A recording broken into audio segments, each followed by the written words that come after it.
बच्चों, आपके सामने 100 शब्द प्रति मिनट गति का डिक्टेशन दे रहा हूँ। Yes, start.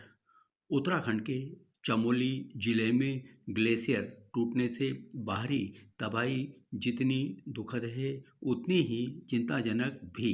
शुरुआती रिपोर्ट से पता चलता है कि नुकसान ज़्यादा हुआ है। तबाही का समग्र आकलन आने वाले दिनों में होगा, लेकिन जो शुरुआती सूचनाएं प्राप्त हो रही हैं, उनसे पता चलता है कि सैकड़ों लोग लापता हो गए हैं।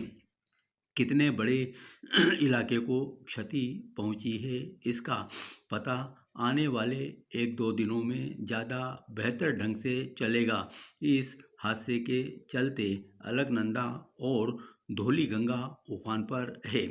पानी के तेज बहाव में मानव बस्तियों के बहने की आशंका है।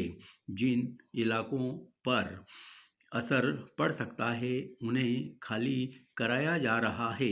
आने वाले दिनों में मौसम प्रतिकूल नहीं रहेगा, लेकिन जो हादसा हो चुका है उसकी भरपाई कभी नहीं हो सकेगी।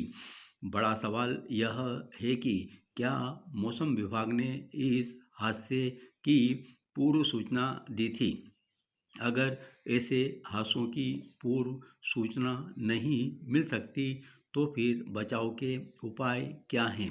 लोगों से सुरक्षित इलाकों में पहुंचने की अपील जारी है। इस आपदा में 100 से ज़्यादा लोगों के मारे जाने की आशंका जताई जा रही है। प्रधानमंत्री अगर इस घटना की निगरानी कर रहे हैं, तो कोई आश्चर्य नहीं। सरकार की ओर से हर संभव मदद उन लोगों तक पहुंचनी चाहिए जो इस हादसे से प्रभावित हैं।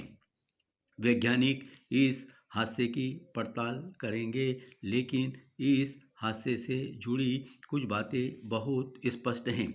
ग्लोबल वार्मिंग की वजह से ऐसे प्राकृतिक हादसों की आशंका पहले भी जताई गई थी, लेकिन यह अपने आप में अचरज की बात है कि जाड़े के मौसम में ग्लेशियर टूटा है।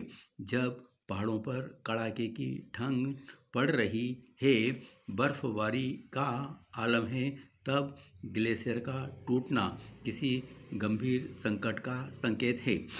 हमें इस दुखद घड़ी में एक बार प्रकृति के साथ हो रहे खिलवाड़ पर विचार करना चाहिए। यह बार बार कहा जाता रहा है कि धरती गर्म हो रही है।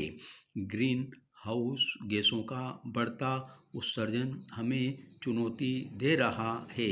हिमालय को वैसे भी बहुत सुरक्षित पर्वतों में नहीं गिना जाता। हिमालय को पिछले दशकों में यहाँ ग्लेशियर तेजी से पिघलते चले आ रहे हैं। नदियों के अस्तित्व पर सवाल खड़े होने लगे हैं।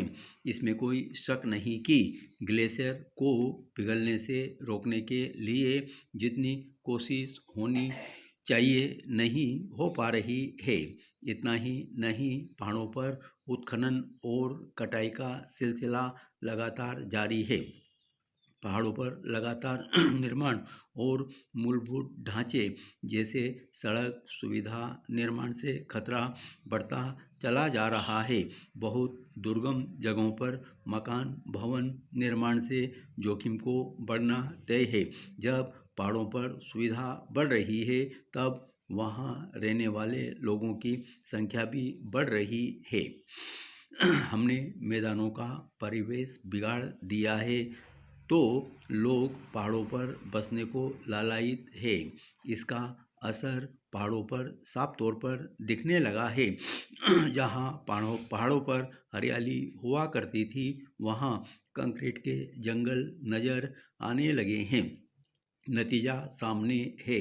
समय समय पर पहाड़ और ग्लेशियर हमें रुलाने लगे हैं। इस हादसे के बाद हमें विशेष रूप से पहाड़ों और प्रकृति के बारे में ईमानदारी से सोचने की शुरुआत करनी चाहिए।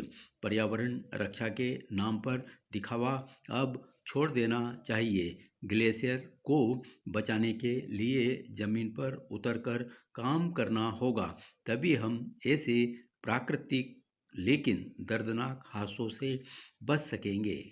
धन्यवाद।